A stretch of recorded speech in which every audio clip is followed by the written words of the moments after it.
he says this. He said, the problem is not that we set our goals too high and we miss them. The problem is we set them too low and we hit them. Welcome to Learn or Be Learned. We either learn from others or others learn from us.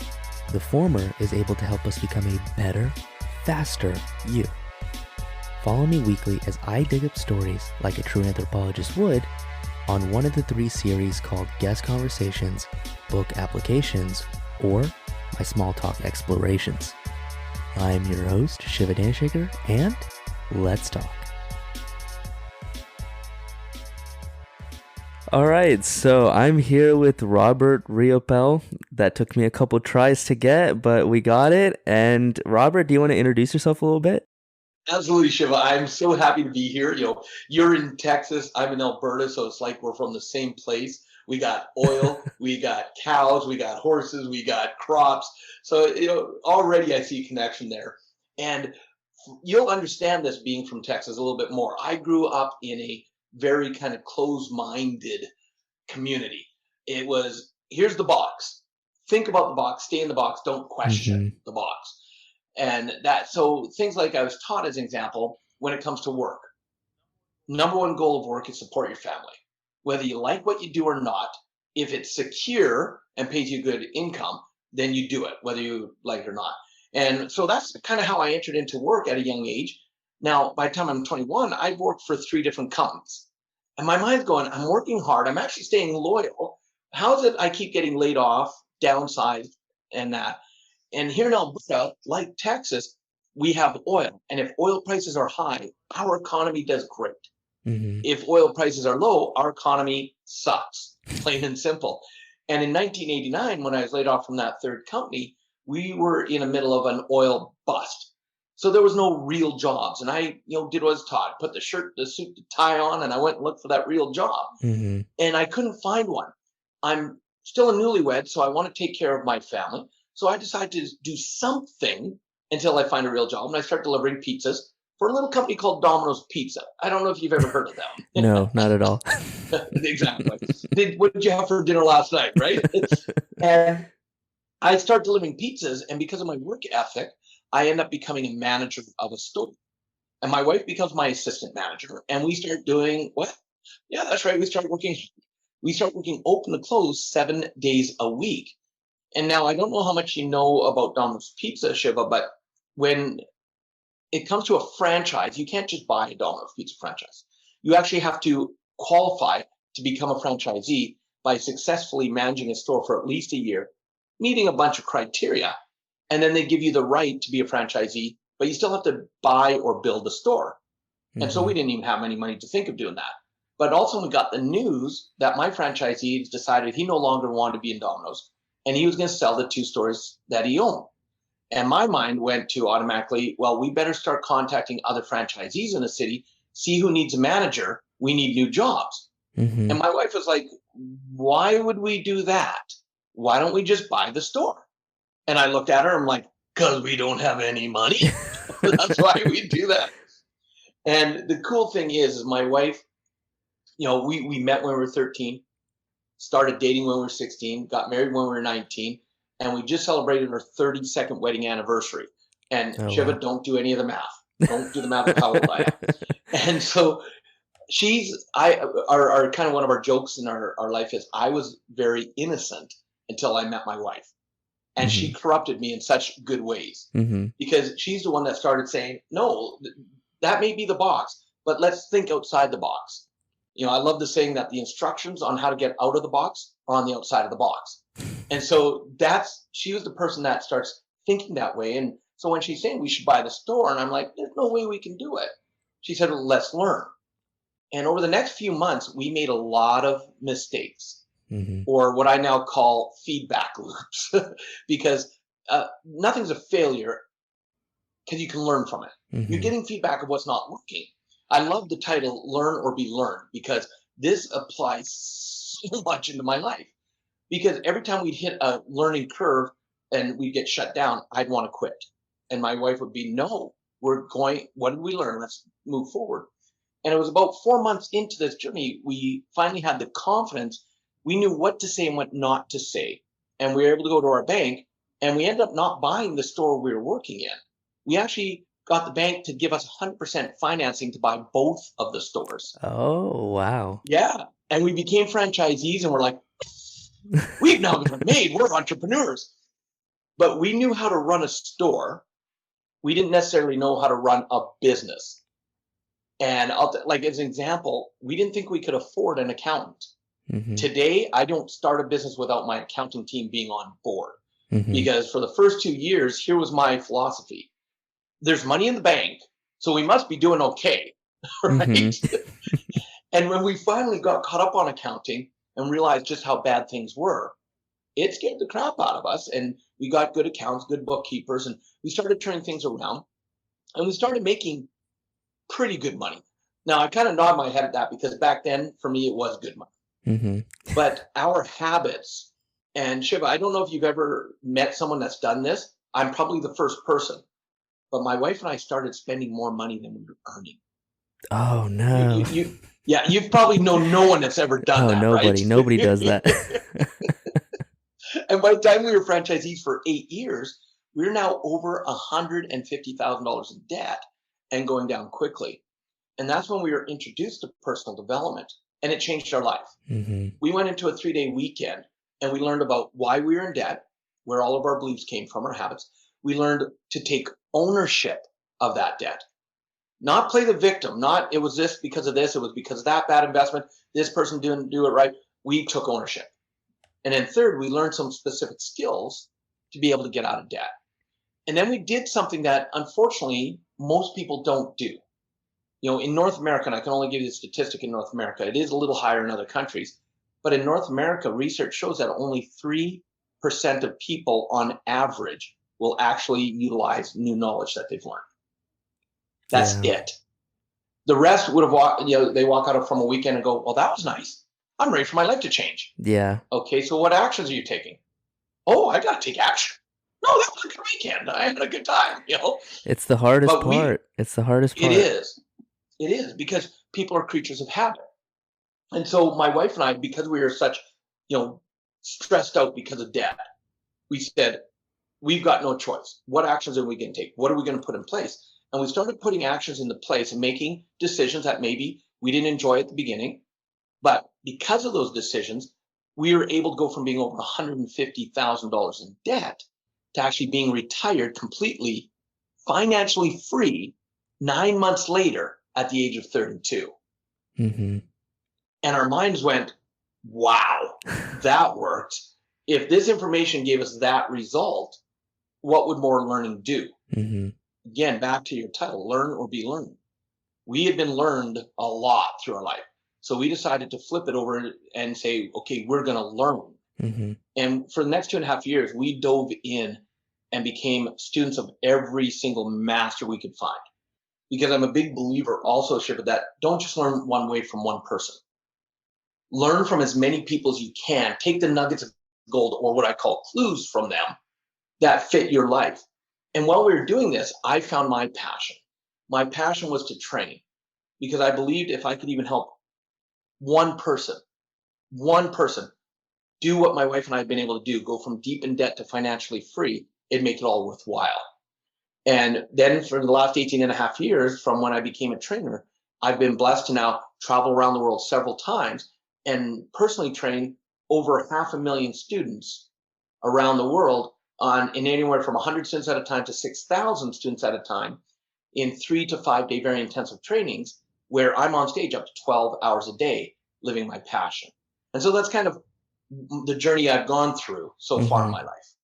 No, I love that. I love the idea of, how to, like, some skill sets, some differences, and like you learned some knowledge on what to do, how to do it, and then took action. And I love that. And you talk about how you went from debt and how you learned these things and then implemented them, and it made a huge difference. What does it actually mean to be financially free? Because you said you were financially free at 32, correct? Yes, correct. So that's, that's an amazing goal, right? Because once you're financially free, from my understanding, that means you don't have the burden of financial weight weighing you down from your options, your choices, your opportunities, and you now have the freedom to pursue interests and other things you want, right? Oh man, and you were much closer on that than most people Oh, when they okay. think about what financial freedom is. Okay. And congratulations on that, because most people go, "Oh, you went from $150,000 in debt to debt free and wealthy in 9 months." And it's like, no, that's not what financial freedom is. So in financial freedom, you're going to have expenses, Mm-hmm. whatever your day to day, month to month expenses are. And there's something called passive income. And for those of your listeners that don't know what passive income is, it's simply money working for you or business working for you, Mm-hmm. where you can actually have an investment, anything that's paying you interest or paying you a consistent, some kind of payback, that can become passive. Now, passive doesn't mean you never have to work on it, you never touch it. You oversee it, you make sure that you're taking responsibility for your investments and stuff. But we didn't know what passive income was, Mm-hmm. but we sure knew what having expenses was. And the definition of passive income, or of, sorry, financial freedom, is actually when you have enough passive income that it's actually enough to pay off your existing debt, your payments every single month. As long as when you have more passive income than you do when your income is greater than your monthly expenses, you're now financially free. So my wife and I, because we had a lot of expenses, one of the reasons we got into debt as we got more successful, we had all the toys. One of our stores was in a lake community, so we owned a boat. Mm-hmm. Hey, we live on the lake, we should have a boat. Mm-hmm. Now the stupid thing, Shiva, is our busy season in our Domino's Pizza was boating season. So our boat sat pretty in the Mm-hmm. driveway, looking nice with all the expenses, but Mm-hmm. we never got to actually use it because we were always in the store working. So Yeah. we had all these toys, so we had all these expenses, and we didn't know what passive income was, so we didn't have any. So there's no way we could be financially free. Mm-hmm. So one of the things that we decided to implement is, one of my mentors had said, rich people think long term, while poor people think short term or instant gratification. And he said, if you want to be financially free, you've got to be willing to look at your instant gratification, your expenses, and downsize or simplify your life. Because the greater you can bring down your expenses, the easier it is for the passive income to then grow over it. Does that make sense? Yeah. And so my wife and I sat down and said, okay, what don't we need right now that if we were to get rid of it, it would bring our monthly expenses down? And one was an easy answer: the boat. Get rid of the boat. So we sold it. And what's interesting, we learned too that it was actually cheaper to go rent a boat when we want to use one and get a new boat and the type of boat we needed for the situation than to own and operate and maintain our own boat. So we sold the boat. We brought our expenses down. Because we're successful, we have two vehicles because that's what successful people do. And with all the expenses. But we were always working together in the same location, only driving one vehicle. So why did we need two? So we sold one of the vehicles. Mm-hmm. And we looked hard at all of our expenses and we dramatically simplified our life and brought our It expenses down. sounds like you got rid of a lot of liabilities, right? Like Yes. assets Yeah. versus liabilities. Correct. Mm-hmm. And we didn't understand all that back then. So as we brought down our monthly expenses and got rid of those liabilities, at the same time, we were learning about passive incomes. And we were able to find two passive incomes that quite quickly all of a sudden started rising. And at the 9 month mark, the two surpassed. Now, the cool thing is we were instantly now financially free at the age of 32. Meaning, if we didn't want to work, we didn't have to, because at least the income coming in every month from our passive income was enough to pay for our expenses. So we still had debt. So don't think we got rid of our debt. We still had debt, but we had enough passive income to service everything. Mm-hmm. And what that did, though, what we didn't realize was a beautiful side benefit. And here's why I'm glad you put your definition into it, because you're so close, is most people work 40, 50, 60 or more hours per week just to earn a living. Now, let me ask you this question, Shiva. You're pretty young still. Mm-hmm. But if you had an extra 40 or 50 or 60 hours a week freed up, what could you do? What would you love to do with that time? I could do so much. I like, like this podcast, I like personal development. So I would probably just, read books, try new skills, martial Yeah. arts, things like that, things for fun. See, that's the part that not having the financial stress, it removed that stress of having to earn a living. So now we could say, what do we really want to do? And so we started learning more. We started diving in. We started volunteering. We started just really working on us. But we also committed. We committed to take 10 of those hours per week that we just gained, because now we're not working 60 or more hours a week in the store. We freed all that time. We now have time freedom. We're not wealthy. We're barely getting by, but we don't have to work. Mm-hmm. So we took that time freedom and we said, let's take 10 hours that we just gained of that week, and let's focus now on creating wealth. And I'm a big believer in universal principles. And there's a universal principle that says where attention goes, energy flows and results show. Or a simpler way of saying is what you focus on expands. So now that we're focusing 10 hours a week on creating wealth, the creating the wealth came so much easier. Mm-hmm. So what I encourage everyone, including your listeners, your viewers, is don't go for wealth first. Get financial freedom first, so you free up all that time. So now you have the time to create the wealth and do what you love at the same time. Does that make sense? Okay, so, for people that are in their 20s, their 30s, that are listening to this, you're saying go for financial freedom, which you said was passive income surpassing your expenses. So Correct. would you suggest or advise people to search side hustles or passive incomes as early as they can? Like, what is essential? Without a doubt. Uh-huh. Without a doubt. The younger, the better. Because, look, I'm going to give away the age. I'm 52. And I just don't have the energy I did at 20. Mm-hmm. I don't. But I still have more energy than most people in their 20s because I'm living my passion. Mm-hmm. I'm living what I love to do. So what I recommend is, and it's one of my mentors, I love what he said. He said, you earn a living from 9 to 5. Now, I know there's no real time jobs much anymore, but picture the old school. You earn a living from 9 to 5, but you create your life from 5 to 9. Meaning, when you come home from work, what are you doing in those next few hours? Do you plop down in front of the computer or in front of the TV and go mindless, go to social media and just chill? Mm-hmm. Or are you willing to do a little bit extra to learn about passive income? I recommend all of my students. I say, if you want to create financial freedom, don't do an all or nothing. Start part-time.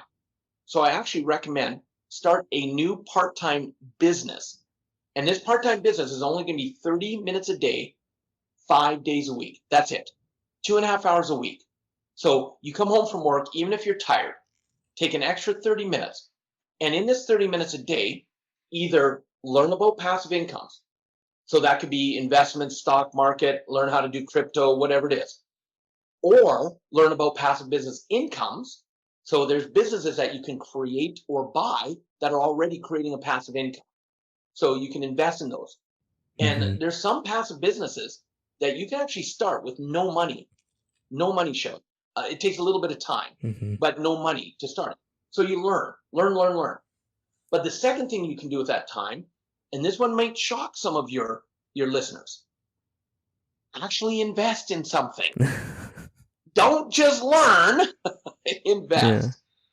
Yeah. And people go, well, Robert, what do I learn about first? And my answer is something you're passionate about. If you're passionate about real estate, start learning about real estate. If you're passionate about crypto, learn about that. Stock market, learn about that. An amazing gentleman by name Phil Town, 2-time New York Times bestselling author. He learned how to do stock market investing right from, his name just went out of my head. Oh, Bill Gates' friend. Warren Buffett. Thank you, Warren Buffett. Yeah. He learned his style of investing, value investing, and he's created millions and millions and millions. And when he gives advice to his students that he teaches how to invest, he says, start with $1,000. Just actually get in the market as you're learning. Because worst case scenario, you lose the $1,000. So you've learned something, you create another 1,000 and go at it again. You've got to get in the game. Most people, they educate themselves and they learn and they learn and they learn and they learn and they learn, but they never frickin' take action. And guess what? They get learned because their learning doesn't take them anywhere unless they put it into action. Yeah. So the second thing you can actually do at that time is actually make some investments. And then the third thing you can do at that time, another option, is either purchase or create passive business incomes with that time. So again, it's taking that action. And I'm going to promise you, and I'm going to promise your audience, if you do this new part-time business, 30 minutes a day, my wife and I woke up 30 minutes earlier every day just to do this. But it's what changed her life. Because now we're putting the focus on actually doing that part-time business, which created our financial freedom. So that's how you get started. And the younger you start, the better. I've taught 10-year-olds how to do this. And what's cool is they do it better than the adults. Now, do you know why that is, Shiva? They don't have emotional attachment? That part of it, and they follow the system. They don't try and reinvent it. They don't try and go, well, that's too easy. I'll do it my way. And then they mess it up because they make it too complicated. So yes, start young. Yeah. So was your book recent, right? You just wrote a book? Well, the Success Left a Clue, I actually released in 2017. Okay. And I'm currently writing my second book right now, which will come out probably by the end of the year or beginning of next year. Oh, exciting. When did you start that? During COVID? Yes. Okay. Yep. And actually doing this podcast interview is actually, I'm technically writing my book right now. Oh, really? See, doing the interview, on the interviews, I talk about the parts of my new book.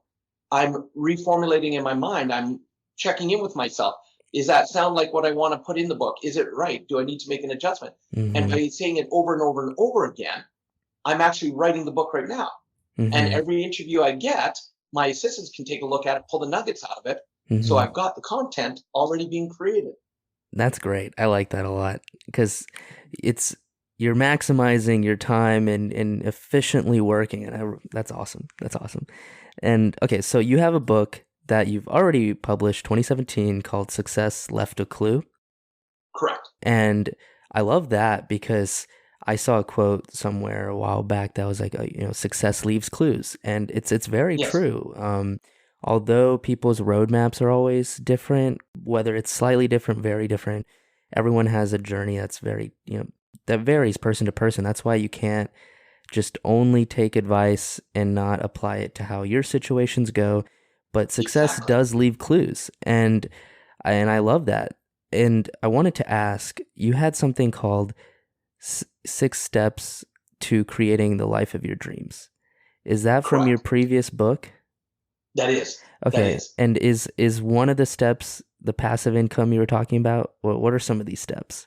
Well, the first step is to dream, but not to dream big.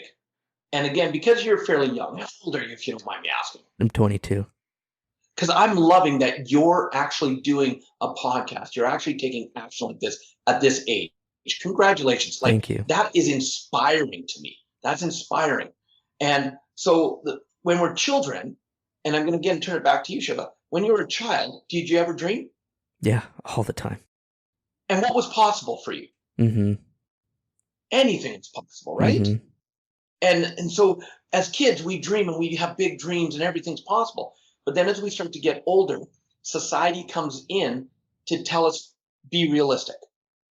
Maybe you don't have the right education to do that.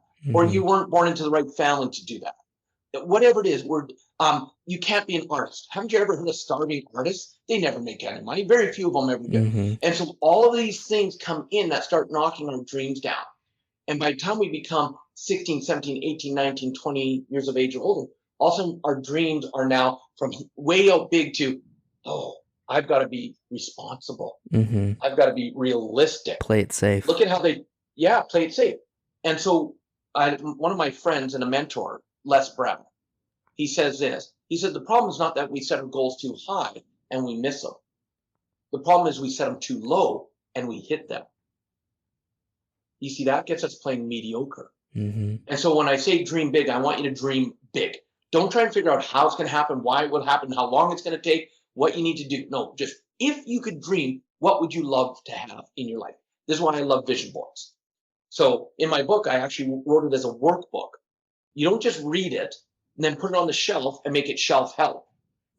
You actually, good, you got my joke. I was watching, see if you get my warped sense of humor. Yeah. You actually have to, I put action steps in there, and I'll explain why in a moment. So step number 1, dream big. Step number 2, find a mentor or someone to model.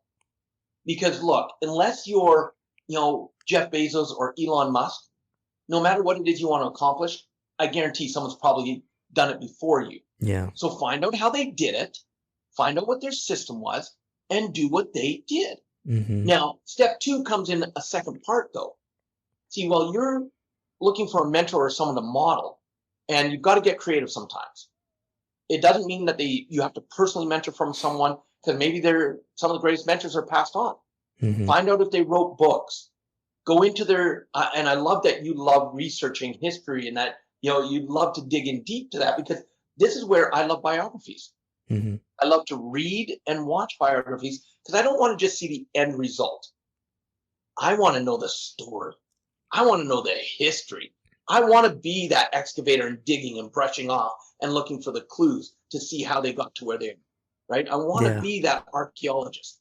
And so when you're looking for a mentor or someone to model, at the same time, I also want you asking yourself, who could I be a mentor to? Who could I actually model for?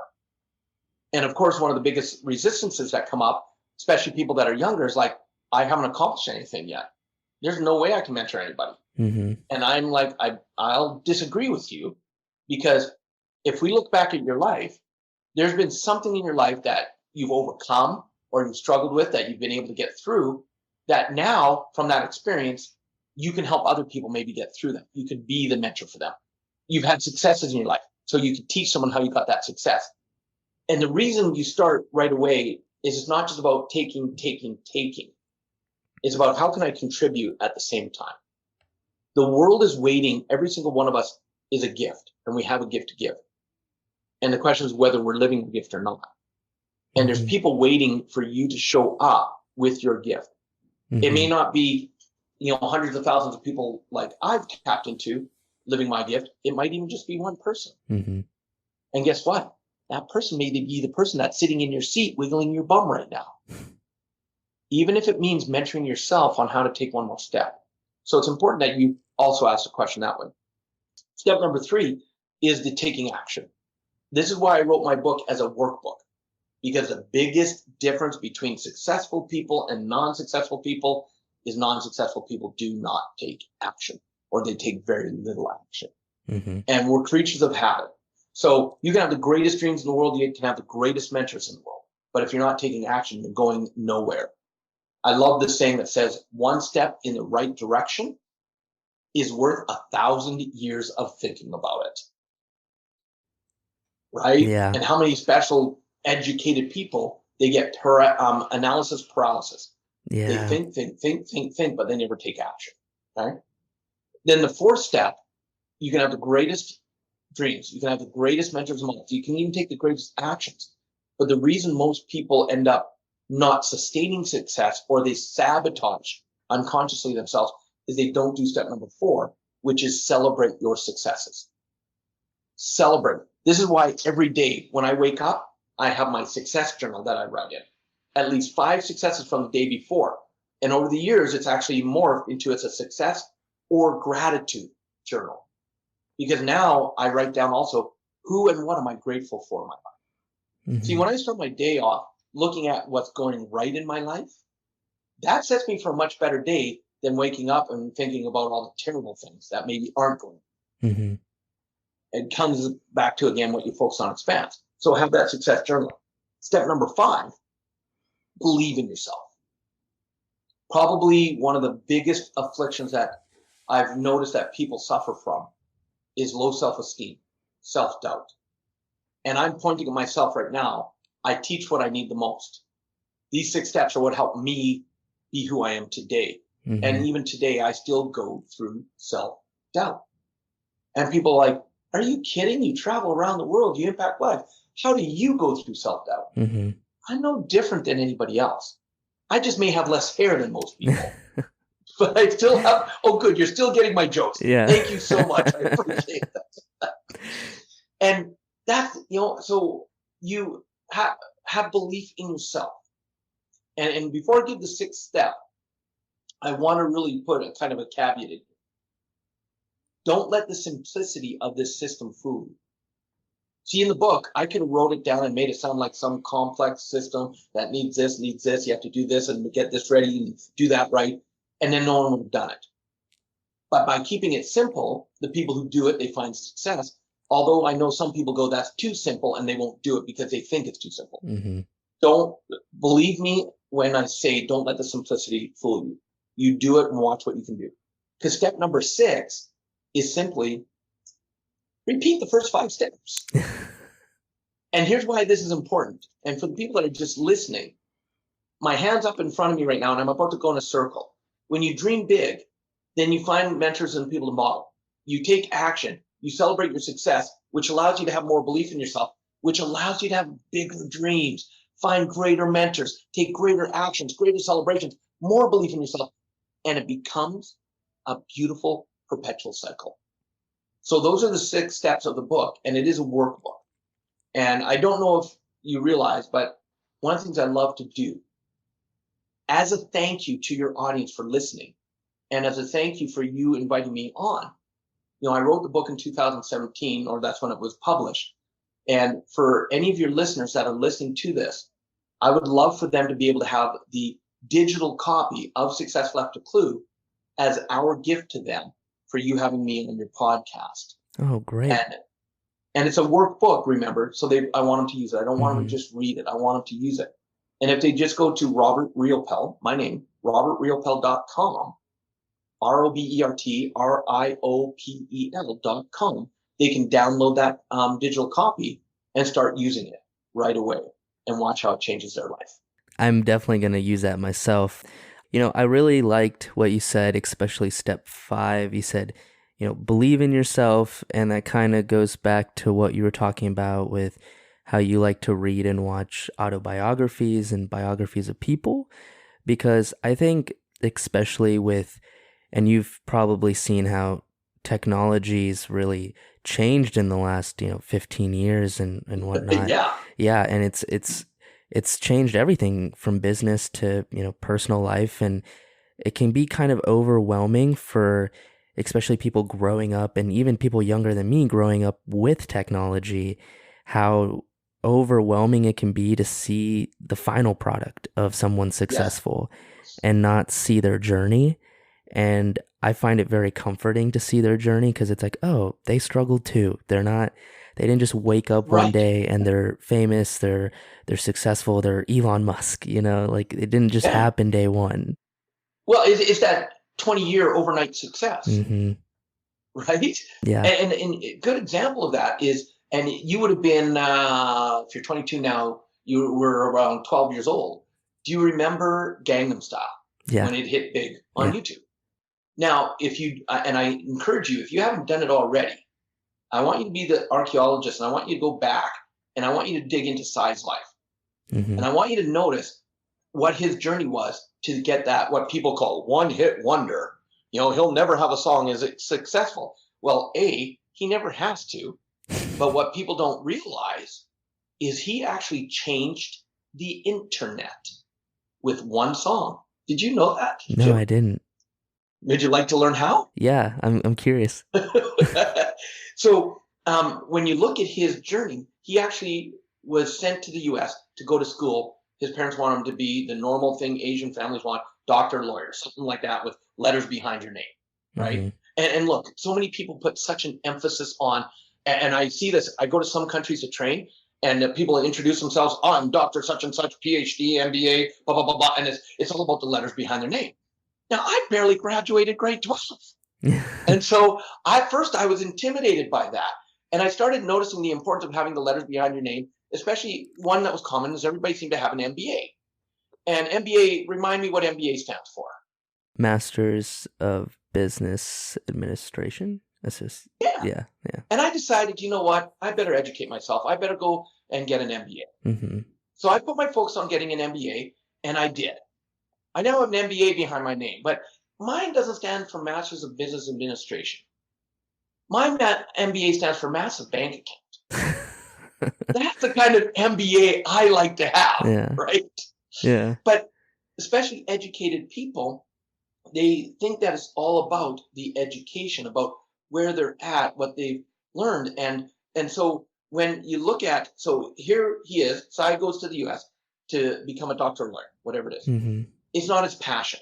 He wants to be an entertainer, so he drops out of school. His parents get upset. We're not going to pay for your school. They yank him back to Korea.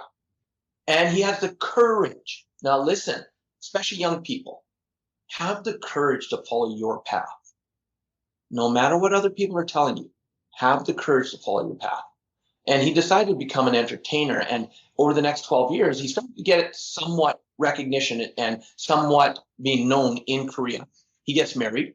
He has twin daughters. And he starts coming up with this concept of a song called Gangnam Style. And it's such a funny song between the mix of Korean and English. And all I remember is, whoa, whoa, whoa, whoa, Gangnam Style. And hey, sexy lady. But when he was creating the song, he knew he wanted to do some kind of dance for a video with it. And with the little dance where he does with his hands, it's called the horse. And it's like riding a horse. Well, he went through 50 different animals. Could we call it a giraffe? Could we call it an elephant? What would it look like? And before they came up with the horse, right? Now, he does Gangnam Style, and it hits, and it goes viral, as you know. And all of a sudden, this song, just the original official video, not even all the offshoots, hits 100 million views on YouTube. Hits 200 million views on YouTube. Which was even bigger back then, bigger deal. Right. Yeah. But get this, YouTube starts freaking out. They're freaking out because, and I don't know how much you know about computer programming. I don't know a lot, but I know there's this algorithm that is a big number, is 1 billion, 200 some odd million, blah, blah, blah, blah, blah, blah, all the way down. And most big companies use this algorithm in their programming. Mm-hmm. So did YouTube. And the reason they were freaking out is because he was getting close to 1 billion views. He was the first video to get 1 billion views on YouTube in history. Okay? And they knew if he hit 1 billion, 200 some odd million, whatever this algorithm was, the moment his videos got that many views, he would crash all of YouTube. So because of one silly little song, they had to recode and update all of their software to handle his one video.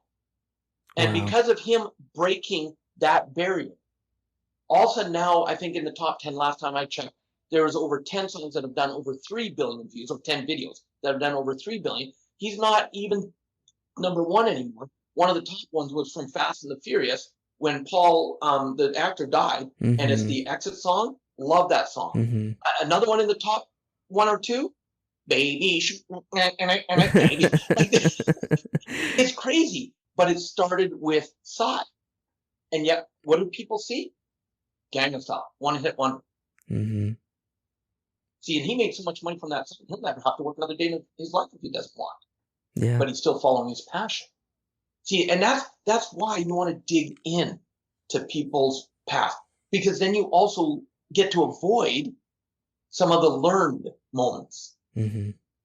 What came and knocked him upside the head that didn't work? What just about got him to stop? What just about took him out? Steve Jobs. He gets removed from his own company, the board of directors, and he could have taken that and went and crumbled and went, no, but he went on to change 4 other industries before coming back to Apple, which had changed the industry of phones and computers. See, so dive in and watch. And again, it doesn't matter how old you are. Follow your path. Follow your passion and shine like only you can shine, and watch what you can accomplish. For some people, it'll be big things. Others, it'll be smaller things. And guess what? Whatever it is for you, that's perfect. Mm-hmm. As long as you're playing full on to your potential. And I don't do that as pressure, but I'm going to say it like this. I will be the first to admit, if it was left up to me, I would be miserable in a job right now. But one of the gifts my wife gives me and I give her, is we refuse to let each other play smaller than we are. Even if it means having to give us a kick in the ass, each other kick in the ass sometimes, and saying, step up. Because with my programming as a younger person, it was no, find a job, stay in that job, whether you like it or not. And that's where I'd still be. I might have a miserable life, but I'd be secure. Yeah. And so surround yourself with amazing people. I call them growth-minded people, not like-minded.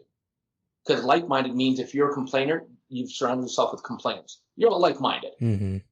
Growth-minded is a person who's going to be willing to have those tough conversations sometimes with you that may be needed. I hope that's making sense. No, that makes perfect sense.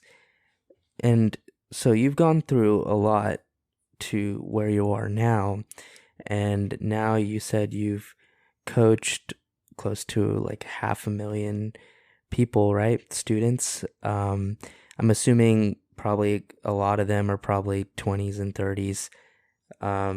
Maybe anywhere more. From 10-year-old to 93 has been my average, my audience size. Yeah. What is the average age generally do you see? I would say 20s to mid 40s. Yeah.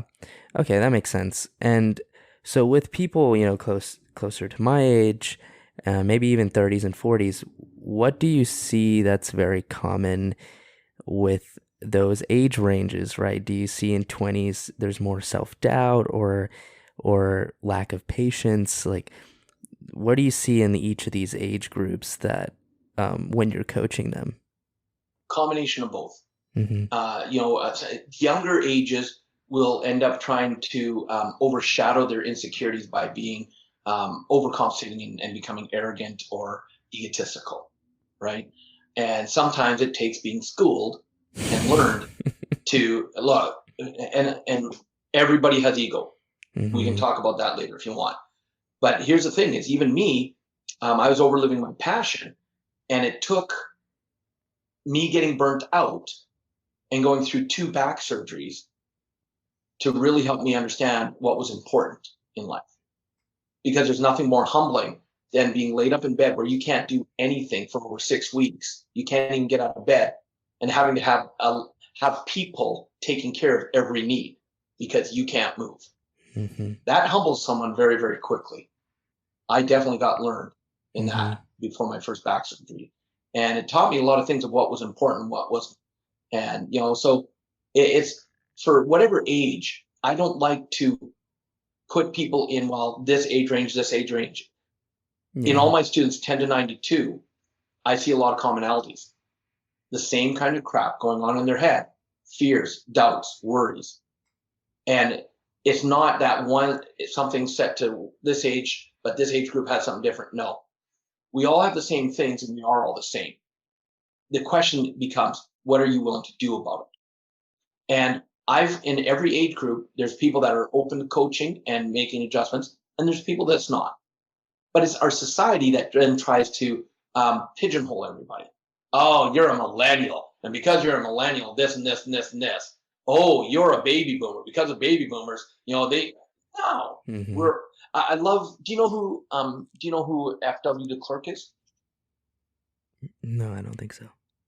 He was the president of South Africa that actually set Mandela free. And I was hosting an event in 2009 where he was one of the special guests. We had him, we had the Dali Lama, we had Sir Richard Branson, we had Stephen Covey Sr., we had like 18 of the greatest thought leaders in the world. Yeah. And when he was on stage and he was talking about his journey, and at the end he did a question and answer period.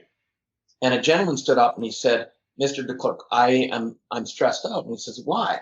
He says, I need your advice. He said, I'm watching the younger generation and I'm afraid. I'm afraid for the future of our world. I'm afraid for what's going to happen because they just don't seem motivated. They just don't, how do we fix that?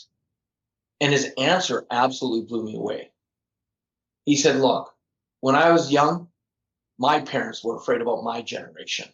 They were afraid that the world wasn't going to be able to last. He said, and I think we did pretty good. He said, so just trust that they're going to do well. See, that's what it comes down to. We may look at someone else's way of doing things and go, that's wrong. who are we to judge? Mm-hmm. We go on our own journey. Focus on that. Focus on your journey. Don't worry about other people's journeys. And have faith that, you know what? There's going to be ups and downs. That's life. There's always ups and downs. It's what do you do with your life? Where do you put your focus? If you see that something that's not working, do you choose to help make it better? Or do you choose to just complain about it? Mm-hmm. It's your choice. When you were going through this process of becoming financially free and then, financially wealthy by, removing debt, and now you have surplus, was there times where you just had to say, we just have to trust the process? Where you had self-doubt and you just had to go? Because these type of changes are what I've read, understood, and even practiced some on my own is powerful, but it takes patience and it takes time. So were there moments when you were like, man, like, I don't see a change. I don't think this is doing anything. But, a lot of people, mentors, people are telling me, like, keep with it. And you just blindly, just take faith and you just trusted it. No, that never happened in my life. And you hit it right on the head with that one, Shiva, is I have a formula that I call 3, 2, 1 rich. And it was actually going to be the original title of my book, one of the original titles of my first book. And what that is have 3 coaches in your life. On a consistent basis, always have at least 3 coaches. You might have a success coach, a health coach, maybe a relationship coach, whatever. 3 coaches, people that can then guide you, call you on stuff, help direct you. Okay, have at least 2 mentors in your life. Now, the difference between a coach and a mentor: a coach is there going to ask questions. What do you really want? How do you want to do it? Let's do this together. A mentor is someone who's accomplished what you want, and they're there to just say, do this, do this, do this. If you want to get where I'm at, do this, do this, do this. When I mentor trainers, because that's my passion, is I don't sit there and try to coddle them. I say, if you want to get to the level I'm at, this is the steps you need to do. So your next step is this. Don't get back a hold of me until you've actually done it. Mm-hmm. Because I don't have the time to, oh, it's okay, come on. No. I could make the time, but I choose not to. I feel I get more value by actually being that mentor. So I have 3 coaches, have at least 2 mentors. Be part of at least one mastermind. And for those of you that don't know, your listeners that don't know what a mastermind is, Napoleon Hill coined the phrase mastermind group in a book that he wrote in 1925. But it was not until he wrote Think and Grow Rich that he expounded on what a mastermind group is. In school, we're taught that 1 + 1 equals what, Shivam? 2. Exactly. But a mastermind, 1 + 1 equals 11. See, when you take your mindset and combine it with one or more other people to solve problems, you get different perspectives. And so, as an example, next week, on Tuesday and Thursday, I'm running a 2-day mastermind with 200 people from all over the world, where I'm going to educate them, teach them what a mastermind is, how to do it. And then I'm going to use the breakout rooms on Facebook to put them in groups of 5, to put one person at a time in the hot seat. Here's a problem I have that I haven't been able to overcome, or I could use help with.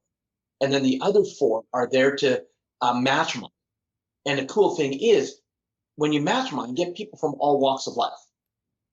Because if you try to surround yourself with people who know what you know, then you're going to get some of the same answers of what you've been knowing. Mm-hmm. So by bringing from other perspectives, you may say, well, I've been struggling with this. And someone from a totally different arena might go, well, have you ever tried that? No, didn't even know about that. What is it? Tell me more. And that's where the power of the mastering of the minds comes together. And so 3 coaches, 2 mentors, be part of at least one mastermind. And if you do that, you're going to be rich. Now, let me give you a clarification though, because when I'm talking wealth, I'm talking rich, I'm not just talking money. See, we are, and my belief is we're holistic beings, which means it's not just about the financial. You want to work on the mental, emotional, spiritual, physical, and the financial.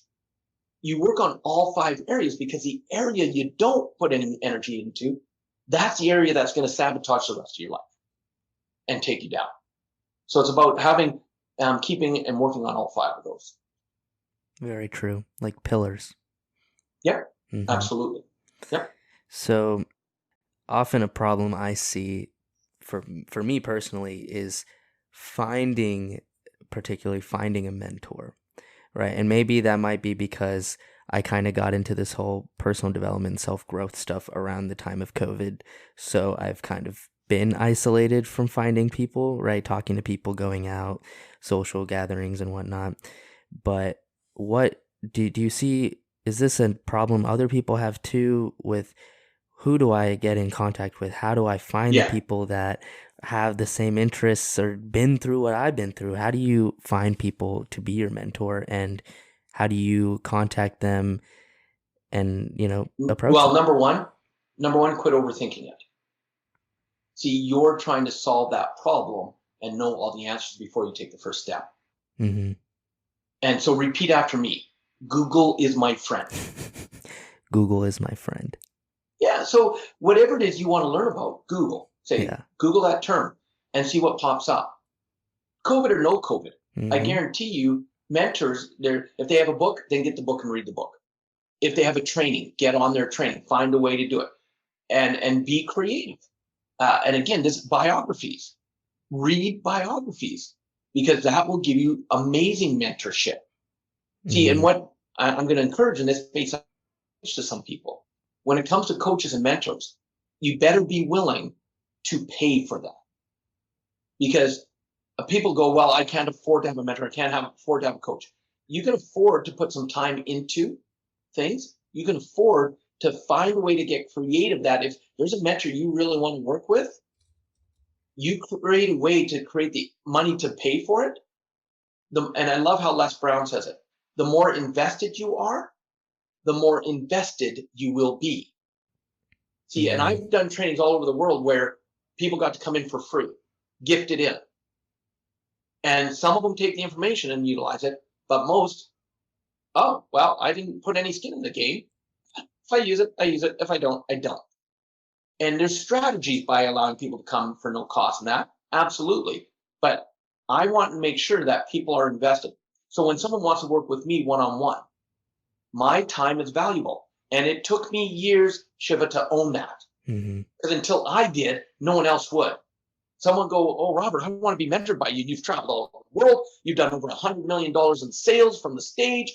You're a master at what you do. How much does it cost to mentor with you? And I'd be like, 20 grand for the year. And if you spend 20 grand, you'll get this and this and this and this. And they'd be like, okay, I'm going to think about it. But yet if someone goes, okay, I'm ready to be mentored. And I say, okay, 25 grand up front, no refund. And you do the work I ask you to do, or else we don't talk until you have. And the moment I owned it, people are like, great, how do I send the money? And in my mind, I'm going, what the did just happen? Right? Yeah. So, and it's not out of arrogance. You got to have confidence, not arrogance for it. So when it comes to finding a mentor, Google Mm-hmm. and just say, who has done this? What systems? Google probably tell you kind of the systems they've learned. Then Mm-hmm. use the same system. And the reason, again, I want you to watch and listen to biographies, you'll learn more from the mistakes they made, so you know what to avoid, than necessarily what worked well for them. Mm-hmm. 3 questions I'm always asking, and myself and when I'm with a team doing stuff, is what worked? We make a checklist. What didn't work? We make a checklist. And what can we do different? And it's not about looking at what worked and we're like, we celebrate it. Yeah. But we celebrate it like, okay, great, nice job, guys, this worked. Then we put the focus on what didn't work, and not with emotional attachment. It's not like you screwed up here, it's just like, okay, this didn't work, this didn't work, this didn't work. Great. So what are we going to do different? And now our strategy comes up to how we can make adjustments so we don't have those same what didn't work mistakes. And that's why I say that, I love the saying, there's no such thing as failure, only feedback. Yeah. The only time you fail is when you quit. And I love what Robert Kyiosaki, author of Rich Dad Poor Dad, says. He says there's plenty of time to quit. You can always quit. So quit later. Do it later. Mm-hmm. Right? No, that was Keep the taking one first more book. step. That was the first book that got me into all this. Yeah, it was a good book. Yeah, it is. And Sharon Lecter, who was his co-writer on that book, in 2012, the Napoleon Hill Foundation had a book that had been in their vault for 70 years. 70 years. Napoleon Hill wrote it 2 years after Think and Grow Rich in 1939. But because it was so controversial, they feared his family would be persecuted over it. They chose not to release it. And they waited until he had passed, his wife had passed, that, they were in fear because it's a powerful book. In 2012, the Napoleon Hill Foundation went to Sharon Lecter and said, it's time to release this book. Would you update it for today and put any thoughts that you have in? And it's called Outwitting the Devil.